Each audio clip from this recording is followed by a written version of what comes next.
So hi guys, welcome back to our video. So recently मैंने अपना local fibre connection हटा दिया है और इंडिया का बेस्ट फाइबर कनेक्शन लगा लिया है। सो इस वीडियो में यही बात करूंगा कि क्या क्या प्रॉब्लम्स आ रही थी मुझे लोकल फाइबर के साथ एंड कौन से फाइबर को मैं इंडिया का बेस्ट फाइबर बोल रहा हूँ वो भी बताऊंगा एंड आपके साथ अपना पूरा एक्सपीरियंस शेयर करूंगा ताकि आप कभी फ्यूचर में अपना फाइबर कनेक्शन स्विच करने की सोचो तो आपको पता होगी क्या क्या स्टेप्स लेने चाहिए आपको, ताकि आपको कोई भी दिक्कत ना आए फाइबर स्विच के दौरान। And before starting this video you know the drills, like share comment subscribe और क्या चाहिए एक यूट्यूबर को। Now let's start the video. So guys, मैंने फाइबर कनेक्शन क्यों चेंज किया उससे पहले जान लेते हैं मेरे पास कौन सा फाइबर कनेक्शन था। मैं लोकल फाइबर कनेक्शन यूज़ कर रहा था। अब उसे लगाने का एक सिंपल सा रीज़न था, जब 1 साल पहले मेरे यहाँ पे कोई भी फाइबर नहीं था तो सबसे पहले यहाँ पे लोकल फाइबर आया था। एक्चुअली उससे पहले BSNL फाइबर भी आया था बट मैंने उसे इग्नोर ही किया क्योंकि BSNL की इंस्टॉलेशन कॉस्ट बहुत ज़्यादा हाई है मेरे एरिया में। तो यहाँ पे मैंने लोकल फाइबर को प्रेफर किया। तो स्टार्टिंग के कुछ महीनों में तो मेरा एक्सपीरियंस उनके साथ अच्छा ही रहा क्योंकि वो भी नई कंपनी थी, मैं भी नया यूज़र था। सो यहाँ पे हैप्पी सब था। बट कुछ महीनों बाद मुझे उस कनेक्शन में दिक्कत आने लग पड़ी। अब उन दिक्कतों की बात करते हैं। सबसे पहला, मुझे अपलोड स्पीड कम देखने को मिल रही थी। अब मेरा कनेक्शन 50 Mbps का था बट मुझे most of the time upload speed 10 Mbps से कम मिल रही थी। एंड एक यूट्यूबर के लिए अपलोड स्पीड बहुत इंपॉर्टेंट रहती है क्योंकि हमें 1, 2, 3 GB की वीडियोस को अपलोड करना पड़ता है एंड मैं नहीं चाहता कि मैं एक वीडियो को अपलोड करने के लिए लैपटॉप के सामने घंटे भर बैठे रहूं। सो यहाँ पे सबसे पहली दिक्कत ये थी। अब सेकंड दिक्कत मुझे इसमें यह आ रही थी कि जो मेरी पिंग थी वो कॉन्स्टेंटली 100 ms के आसपास आ रही थी, जो कि काफी ज्यादा रहती है एक फाइबर कनेक्शन के लिए। अब आप ये बोल सकते हो कि 100 ms की पिंग भी काफी सही रहती है, उसमें गेमिंग हो जाती है। बट जब मैं पे कर रहा हूँ अच्छा खासा अमाउंट तो मुझे पिंग भी कम चाहिए। मैं एक क्यों 100 Mbps वाला कनेक्शन यूज करूँ और अपना गेमिंग एक्सपीरियंस खराब करूँ। तो यहाँ पे ये सेकंड दिक्कत आ रही थी मुझे। सो गाइस, आगे की प्रॉब्लम डिस्कस करने से पहले मैं इन दोनों पॉइंट्स में एक पॉइंट ऐड करना चाहता हूँ। अगर आपको भी सेम दिक्कतें फेस हो रही हो, अगर आपकी भी स्पीड कम आ रही हो या आपकी पिंग कम आ रही हो, तो आप एक काम कर सकते हो, एक कंप्लेन कर सकते हो अपने ISP को। सो ऑब्वियसली अगर मैं आपको ये एडवाइस दे रहा हूँ तो मैंने खुद भी ये फॉलो की होगी। मैंने भी उन्हें कंप्लेन की थी 1 महीने पहले से। मैं उन्हें स्क्रीनशॉट भेज रहा था कि अपलोड स्पीड कम आ रही है, पिंग ज़्यादा आ रही है। उन्होंने कोई भी काम नहीं किया। सो ये भी एक प्रॉब्लम थी मेरे साथ। वो बोल रहे थे कि हमने आपकी कंप्लेंट आगे भेज दिया बट मुझे कोई भी इंप्रूवमेंट देखने को नहीं मिल रहा था। सो यहाँ पे ये भी एक दिक्कत थी। एंड जो फोर्थ प्रॉब्लम आ रही थी मेरे फाइबर कनेक्शन में वो बहुत वियर्ड सी थी। मेरी लोकेशन उसमें अलग दिखाता था। मैं उत्तराखंड में रहता हूँ, मैं कोई भी ऑनलाइन पेमेंट करता हूँ, कुछ भी करता हूँ, मैं वहाँ पे लोकेशन चेक करता हूँ तो वो राजस्थान की बताता था। आई डोंट नो वाई ऐसा क्यों था। मैंने वहाँ उनसे पूछा भी, उन्हें खुद नहीं पता था। स्टार्टिंग में सही आती थी, उत्तराखंड देहरादून आती थी बट ना कुछ बीच में सर्वर चेंज हुए उसके बाद मेरी सारी लोकेशन राजस्थान कोटा के बताता था। I don't know why. Although मुझे इस चीज़ से कोई भी इनकन्वीनियंस नहीं हो रही थी बट मुझे लगता है जब मैं पैसों की पेमेंट करता हूँ तो मेरी लोकेशन सही आनी चाहिए। कहीं बाद में कोई दिक्कत होती है तो मैं दिखा सकूँ कि मैंने पेमेंट यहाँ से की है। तो यहाँ पे ये भी एक पॉइंट था। अब जो नेक्स्ट पॉइंट है वो इतना मेजर नहीं था बट इशू था तो था। अब क्या था, जब मेरा रिचार्ज खत्म होता था तो वो रात 12 बजे ही नेट को ऑफ कर देते थे एंड मुझे सुबह तक वेट करना पड़ता था नेट ऑन होने का। जब मैं पैसे देता था तो वो रिचार्ज कर देते थे मेरा। तो यहाँ पे ये एक दिक्कत थी। अब क्या चीज़ है, अब आप बोलोगे रात 12 बजे नेट नहीं चल रहा है तो तुझे क्या ही दिक्कत है भाई, आराम से सो जा।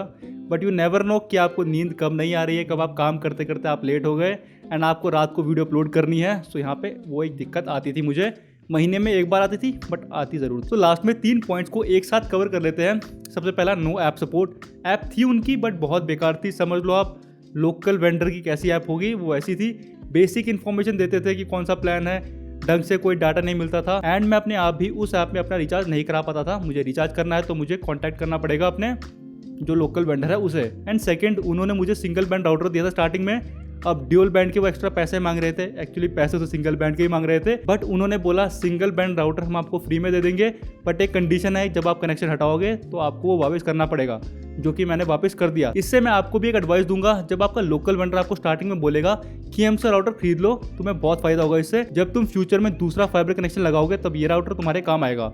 नहीं आएगा क्योंकि जब आप दूसरा कनेक्शन लोगे तो मोस्टली कंपनीज अपना राउटर ही प्रोवाइड करती हैं, वो भी फ्री में। सो यहाँ पे जैसे मैंने किया, आप मना कर देना, बोलना भाई अपना राउटर तो साथ में ले जाना बट मैं उस चीज़ की पेमेंट नहीं करूंगा तुझे, तो मे भी आपका वेंडर आपको राउटर फ्री में प्रोवाइड कर दे जैसे मुझे किया था। एंड लास्ट जो मुझे लगता है लोकल वेंडर्स के साथ दिक्कत रहती है वो ये है कि इनका अनप्रोफेशनल बिहेवियर रहता है थोड़ा। अब ये area to area wise depend करता है बट अगर आप कंपेयर करो एयरटेल या जियो जैसी कंपनी के साथ तो उनके जो वेंडर्स होते हैं थोड़ा प्रोफेशनली बिहेव करते हैं। जो लोकल वेंडर्स होते हैं वो थोड़ा क्या ही बोलूँ अब। सो गाइस, अब बात करते हैं जब आप फाइबर कनेक्शन चेंज करते हो तो आपको क्या क्या चीज़ें देखनी चाहिए, कैसे कैसे करना चाहिए कि आपको कम से कम दिक्कत आए फाइबर चेंज करने में।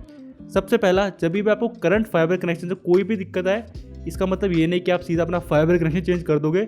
सबसे पहले आप कंप्लेन करो, उसे बोलो मुझे ये दिक्कतें आ रही है। जब वो सॉल्व नहीं करता उस चीज़ को बार बार बोलने के बाद भी, जैसे मैंने किया, मेरी प्रॉब्लम सॉल्व नहीं कर पा रहा था वो, तो मैंने यहाँ पे चेंज करने का फैसला लिया। तो यहाँ पे पहले आप भी कंप्लेन करो, क्योंकि भले ही आपका एयरटेल जियो फ्री में आपको कनेक्शन दे रहा हो, बट बहुत हसल है, आपको पहले ये कनेक्शन हटाना पड़ेगा, ये वायर जाएगी, फिर दूसरी कंपनी वायर लगाएगी, राउटर चेंज होगा, सब कुछ होगा। सो इन सब चीज़ों को अवॉइड करने के लिए क्या पता आप कंप्लेन करो और आपकी दिक्कतों को सॉल्व कर दे। तो सबसे पहले कंप्लेन करो। सेकंड स्टेप, आपकी कंप्लेन करने के बाद भी आपकी करंट फाइबर कनेक्शन वाले ने कोई भी रिस्पॉन्स नहीं किया, तो यहाँ पे अब टाइम है चेंज कराने का। अब यहाँ पे सबसे पहले आप देखो आपका रिचार्ज खत्म कब हो रहा है, उससे एक हफ्ते पहले आपको पूरा प्रोसेस स्टार्ट करना है। अब आपको देखना है कि कौन कौन से आपके एरिया में फाइबर कनेक्शन है। सो मेरे एरिया में टोटल 4 फाइबर हैं। सबसे पहला लोकल वेंडर जो मैंने लगाया हुआ था, second Airtel, third Jio and fourth BSNL। BSNL मैंने पहले ही मना कर दिया कि इंस्टॉलेशन कॉस्ट बहुत ज़्यादा हाई है। सो मेरे पास बचा जियो एंड एयरटेल। अब एयरटेल को भी चूज़ करने के लिए मेरे पास मल्टीपल रीजंस हैं, उसके बारे में बात करेंगे। पहले अपना ये पॉइंट पूरा कर लेते हैं। अब आपने देख लिया कि मुझे कौन सा फाइबर कनेक्शन चाहिए। अब आपने जो भी फाइबर सेलेक्ट किया है उसके लिए अप्लाई करो। अप्लाई करने के मल्टीपल वेज हो सकते हैं, या तो आप उनकी वेबसाइट पर जाकर कर सकते हो, या आप नंबर लेकर कर सकते हो, या आसपास किसी ने लगाया हो उससे आप नंबर ले सकते हो। जो कि मैंने किया, मेरे पास एयरटेल का नंबर पहले से था, तो मैंने कॉल किया, फिर वो मेरी लोकेशन पे आए, उन्होंने देखा कितनी वायर एक्स्ट्रा लगेगी, क्या खर्चे आ सकते हैं आपको एक्स्ट्रा, वो सारी मैंने डिस्कस करी उनसे बातें, और उन्होंने बोला आपको थोड़ा टाइम लग सकता है, हमें थोड़ा पीछे से पावर बढ़ानी है। अब मुझे नहीं पता क्या सीन है ये, तो अभी तक मैंने अपने पुराने वेंडर को नहीं बोला था कि मेरा फाइबर कनेक्शन हटा दे। सो आप भी यही करना। सबसे पहले आप एक हफ्ते पहले कंफर्म कर लेना कि एक हफ्ते बाद आपका जो नेक्स्ट फाइबर कनेक्शन है वो लग जाएगा, क्योंकि कोई भी दिक्कत आ सकती है आपके एरिया में, क्या पता वो बोले यहाँ तक नहीं है कनेक्शन हमारा पहुँच रहा। सो मैंने अभी तक अपने पुराने फाइबर वाले को ये नहीं बोला था कि मैं कनेक्शन हटा रहा हूँ। पहले मैंने नेक्स्ट फाइबर वाले से कंफर्म किया कि वो कनेक्शन लगाएगा। जिस दिन उसने कनेक्शन लगाया मेरे घर पे, तब मैंने यहाँ पे कॉल करके बोला भाई मेरा इस महीने का रिचार्ज मत करना, क्योंकि मैं फाइबर कनेक्शन हटा रहा हूँ। अगर सपोज कोई भी दिक्कत आती और मैं उसे पहले ही मना कर देता, तो वो बोलता भाई तूने तो मना कर दिया है एंड नेक्स्ट फाइबर मेरे घर में लगता नहीं। तो यहाँ पे सबसे इंपॉर्टेंट बात ये है, जब तक आपका नेक्स्ट फाइबर कनेक्शन नहीं लगता तो आप अपने पहले वाले को मना मत करना, क्योंकि कोई भी दिक्कत आ सकती है फाइबर कनेक्शन लगवाते टाइम। सो आप दोनों फाइबर से हाथ धो बैठोगे। तो गाइस बस ऐसे करके आपके घर में फाइबर कनेक्शन लग जाएगा।